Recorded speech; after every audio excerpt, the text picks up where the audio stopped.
All right, everybody, welcome to this week's tutorial. The theme for this week is going to be liquid. All kinds of different types of water, bubbles, and sticky, gooey, whateverness. And so I'm going to go over what we're going to cover in the tutorial here in just a minute. But what I want you to keep in mind for this class and where we're at in terms of a skill set in motion design is that, as we go through these techniques, you should be keeping a mental inventory of all the different types of things that you can do, right? Because the challenge to you as the creative for this term is taking all the different types of things that you can do and using the techniques in a creative way to tell a visual story through motion. So as I go through, I don't want you to think of these tutorials as, oh, here's a quick little gimmick here. This is, here's another little technique. I have to do all these different types of styles in my motion design project, That's not what I'm trying to communicate. I'm obviously trying to familiarize you on an advanced level with the software, but I also want you to have enough of a technical vocabulary, I guess, visually, to imagine things in your mind, how you want them to look, and how you want to tell your story, and then to be able to glean from these different technical toolkit, sort of the technical toolkits in these tutorials, and be able to achieve that goal visually, however that plays out.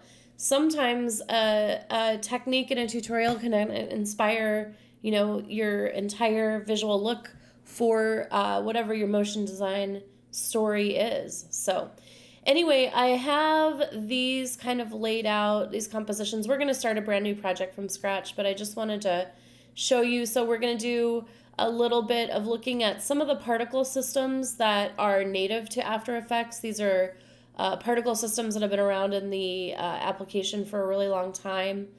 We are going to look at creating sticky, ooey gooey shapes that kind of stick and morph together. So this is like a really cool trick. You see, as things get closer to each other, they morph like so. And this can be really cool when it's applied to text. So we're going to go through and do that. So here I have, an unreadable word. It's kind of a gooey mass. And then as it moves and separates, we see that it reveals the word sticky, which is really appropriate for that visual. And then the last thing that we're going to do is going to be the more complex of techniques in this tutorial. I'm going to go through and show you how to create that effect where liquid is filling up a vessel of some kind. This can happen in many different types of forms. And then this will reveal, kind of a logo for something, but hopefully you'll find this useful. There's many different scenarios where liquid's filling something up and creating a shape, and it's really fun. It is a little tedious, though, so we'll get through it. But anyway, that is what we are going to work on today. So I'm going to go ahead, and this project is saved, so I'm going to close this project, and we are going to start fresh with a brand new project. So if you haven't done so already, go ahead and launch After Effects. And we are going to just start with a new project. You're going to want to go ahead and save that project to your desktop before we even move forward. So I'm going to go ahead with this project, and I am going to call it Liquids. You can call yours whatever you want. I'm going to save it to my desktop. We don't need any external files for this. This is all in-house, so all good there. I'm going to go ahead and do a new composition. I had done a 1080 by 1080 on the examples that I came up with. For mine, I'm going to do a 1920 by 1080. You can choose whether you want to do a square ratio or whether you want to do the full ratio. I'm going to just do the 1920 because it gives me a little bit more room on my screen. But obviously the 1080 by 1080 is better for, like, when you upload this at the end, if you want it to be a YouTube short or whatever, the 1080 ratio works better for that, or however you want to do it. We'll go over that towards the end of the tutorial. So yeah, well, I'm going to do a 1920 by 1080, and we will be exporting these video clips and then stitching them together in the end in Adobe Premiere. So that is what we will do. The duration of this composition can be 3 seconds. Some of these we're going to make a little longer, some a little shorter, but we'll just leave it at 3 seconds for now. And I'm going to call this first composition Bubbles, because we're going to go into the native particle generators first, because that's kind of the easier one to do. So I have a white background that I chose. I'm actually going to go ahead and add in a different color here. You don't need to access your libraries for this tutorial, but you can if you like. You can access your color libraries here if you've got anything saved. You can do that, But for this, I'm just going to go ahead and use the color picker. So anyways, I'm going to go ahead and add a new solid here. And I'm going to choose, for my color, a light pink color. Now, of course, this is a tutorial, so I want you to do the things I'm doing, but in your own way, right? You're following along, so you can... I want to see that the techniques are evident in your submission, but you can kind of achieve those however you like. So if you're still kind of feeling a little bit intimidated by After Effects, it's easier to just follow along and do what I do. Or you can, do your own thing that shows me you still covered the technique, but all is good.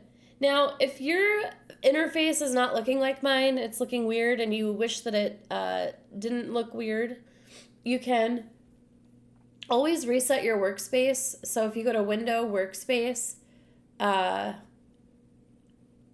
let's see. I think it's Standard.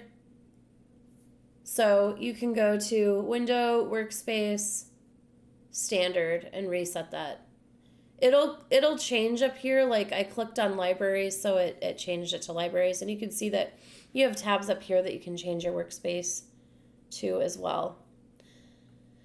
Okay, so the first thing that I'm going to do for this is I am going to create some text. So I'm going to type the word bubbles across the screen, and I'm going to adjust this so I get plenty of room, and I'm doing this really, really large so that you all can see it really, really well, or, the most that you can see it. And I am going to change the font. This actually, so you can pick whatever font you want, but I would choose something that's thick, very, very thick. That's not going to work very well. Script font is not a good idea, probably. Something that's very thick and bubbly if you want to thematically follow the vibe of the word bubbles. So... like, this one doesn't really fit very well. It's nice and thick and could work in that capacity, but I think I'll go ahead and go with this one. But I'm gonna make a modification to it. So one thing that you can do in After Effects is once you've got a text kind of set, you can actually turn it into outlines of shapes. And this is similar if you've ever been an illustrator and you have text and you've created outlines with the text. You can do that in After Effects as well and turn it into shapes. And we'll be doing more complex things with shapes in that way with text as the term goes on. But anyways, so I'm going to come over here. My pink pale layer, solid layer, I'm just going to lock that because I keep accidentally moving it, and I'm going to annoy myself with that. And then I'm going to click on the layer bubbles. And what I want to do is come to layer create and then create shapes from text. And then what you're going to see here is that it's actually shut the visibility off of my text layer. It did leave it there for me, but now I have a shape layer with bubbles. And if I toggle down the contents, you can see I have each letter here as a shape in this particular layer. So that's cool. So these are shapes now. They're no longer an actual text object. And I just realized one thing. Let me go ahead and I need to make this mouse a little bit larger so that hopefully it's easier to see. So let me just make that a little bit silly. It's funny because it makes me a little bit clumsy on what I'm clicking on, but that's okay. So what I'm going to do is just I'm going to pull this up at the top and make it a little bit bigger. And now I have this really exaggerated tall word bubbles. And you can see my pale background actually is off a little. I need to readjust that and then relock it. Okay, so now we got bubbles. Perfect. So the first thing that we're going to do is we're actually going to go to new, and we're going to choose an adjustment layer. And we're going to pull the adjustment layer down under the bubbles. And then what we need to do is we're going to generate something called CC Bubbles. It's been in After Effects for a long time. It's a little bit cheesy, but it'll give you a little bit of experience kind of dealing with a particle generator if you never have. So you should have in your panel here libraries, brushes, etc., and then effects and presets should be somewhere. And that's what we're going to use a lot of today. If you don't see effects and presets, you can always go to Window and see, I just checked it off so it disappeared, and then check on effects and presets and it should pop up somewhere.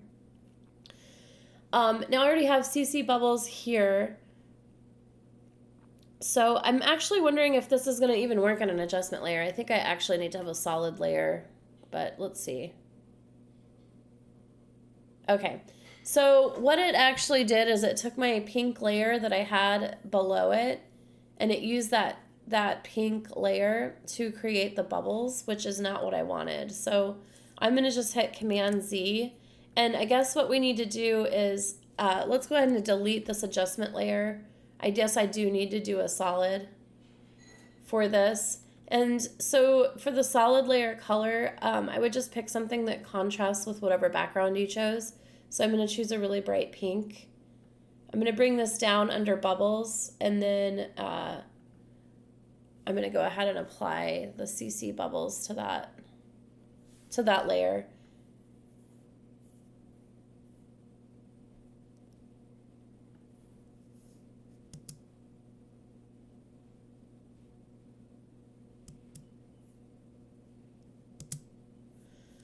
All right, so we have some bubbles appearing.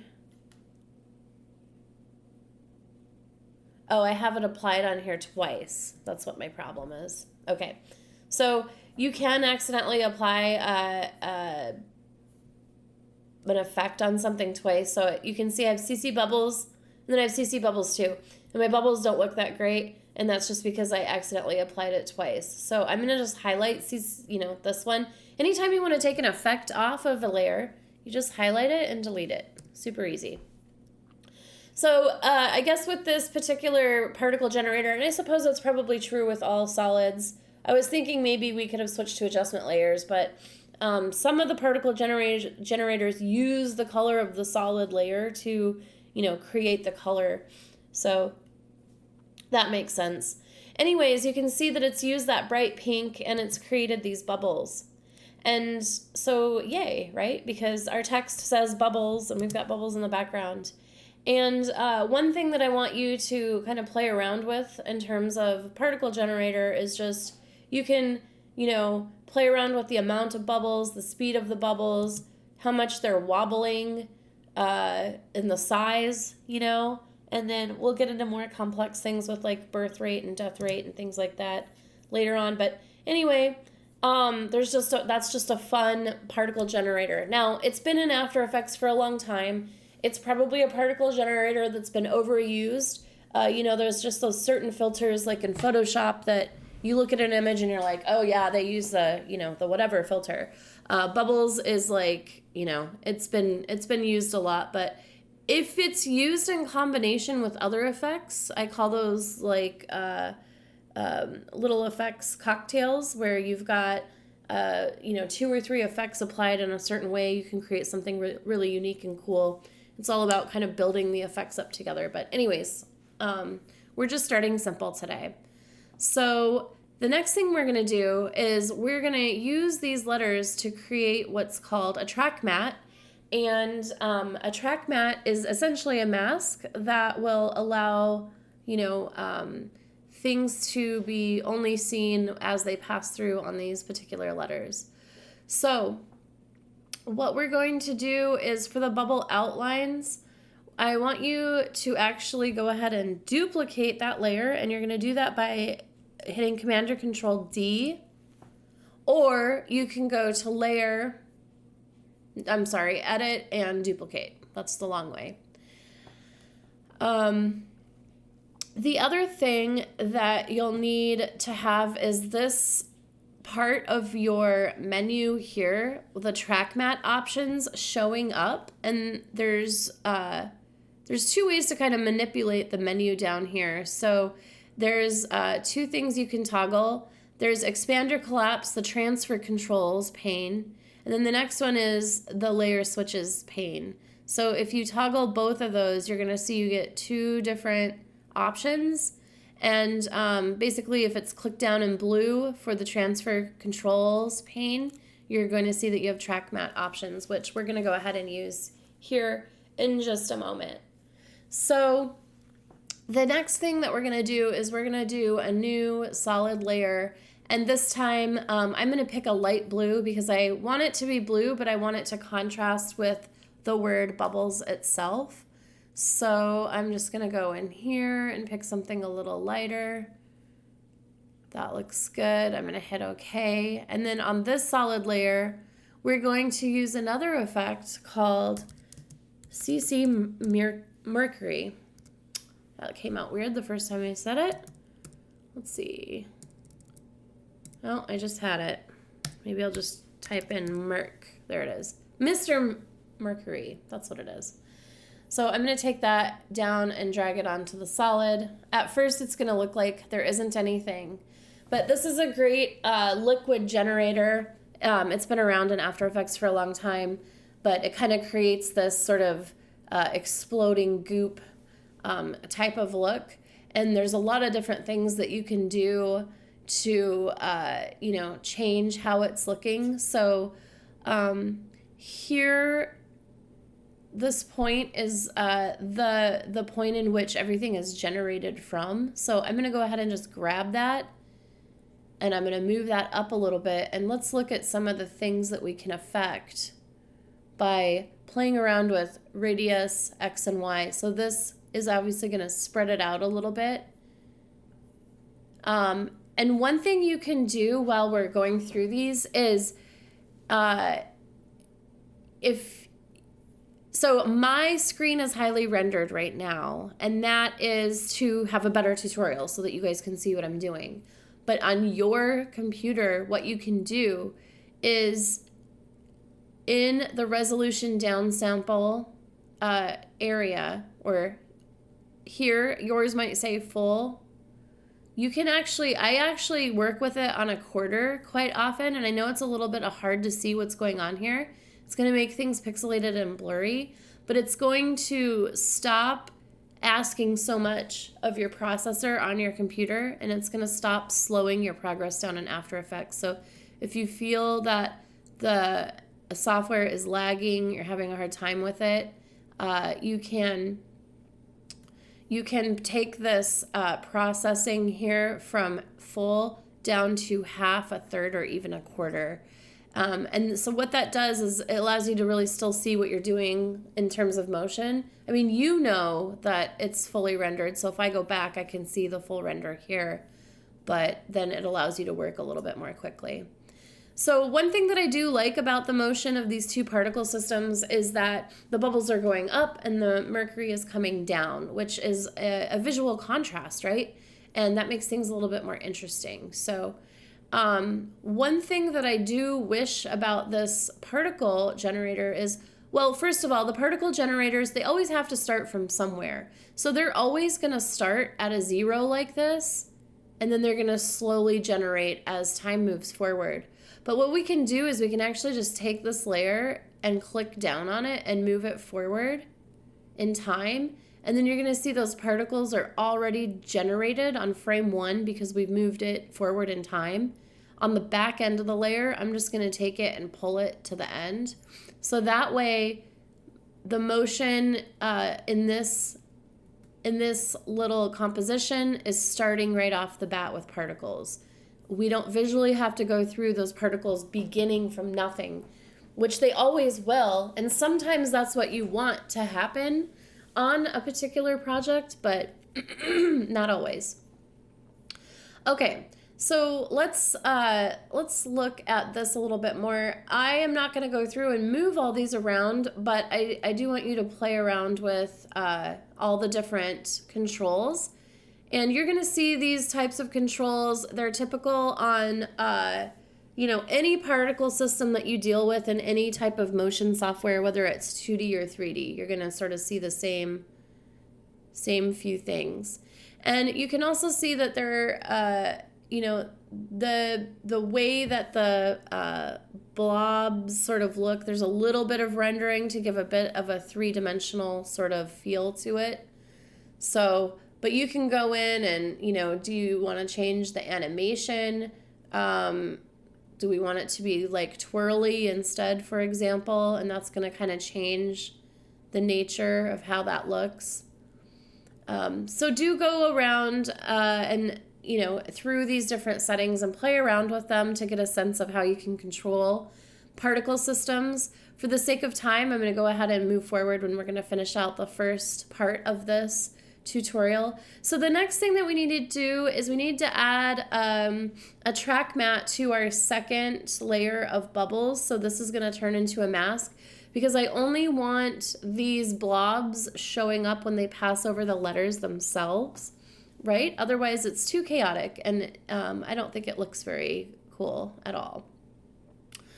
So we're going to choose cyan solid. So what we're doing right now is we are saying, and I hope I don't mess this up because I always seem to mess this up when I'm recording tutorials. What we're saying is that we want bubble outlines 2 to be the mask for cyan solid 1, which is our blue blobs. So let's see if I can do this right. And I did not do that right. So let me Command Z that. Maybe what it is. See, I always get these wrong what's on top or bottom, and I've been doing this forever. Okay, so maybe what we really need to say is that on cyan solid 1, we want bubbles outline 2 to be the mask. So let's try it the other way and see if that's what I need to do. It probably is. There we go. So I did it wrong. So you want to choose the layer that you want the track matte applied to is where you need to select. So I wanted the track matte applied to cyan solid 1, and then I come over here and I say, well, which layer should be the track matte? And it's bubbles outlines 2. Now, if we were to not duplicate the bubbles layer and we just had one and we chose that to be the track matte, then the dark blue bubbles letters would disappear. And that could be okay. Let's just shut the visibility off. Depending on what you're trying to do, maybe that's what you want. So you can see here, it's only showing up where the mask has been created. But for my particular project, let's say, I need those blue bubble letters there because otherwise there's a lot going on in this. I want my viewer to somewhat be able to read the text. So which it's not very legible. This would take, a minute for somebody to figure out. So I would need to make sure that I'm being intentful with creating this and knowing that it's going to take a minute because there's a lot of visual stuff going on. It's going to take a minute for my viewer to understand that this is the word bubbles. But once they get it, they're going to see all the references around and, Anyways, so this is comp 1 of this particular tutorial. So we're going to go ahead and finish it out. First, we're going to save our project because we're good digital creators and we're always saving our work. And then next, we're going to go ahead and take this to the render queue. Your settings can be format H.264, and you can leave everything else as is. Go ahead and hit OK. And then you need to choose, Bubbles is fine for a name of this video file. Where are we going to save it to? The desktop. That's fine for me. You might have another folder that you're saving stuff in. And then we're going to hit save. And then we're going to go ahead and render this out. Now, if you go in to render something and you're having major issues, you need to let me know. There's probably some troubleshooting that we can do, but what I don't want to happen is that you're doing a tutorial and you're trying to render something out and it's taking like 30 minutes, then there's something wrong, because often when I do these tutorials, our compositions are only a few seconds long. So here's my video.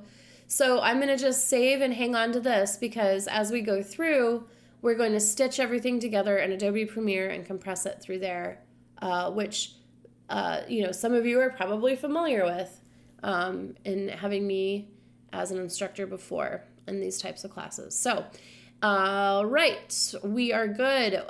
We're going to go ahead and move on to part 2. If you need a break, go ahead and do that. Otherwise, I'll see you in the next video.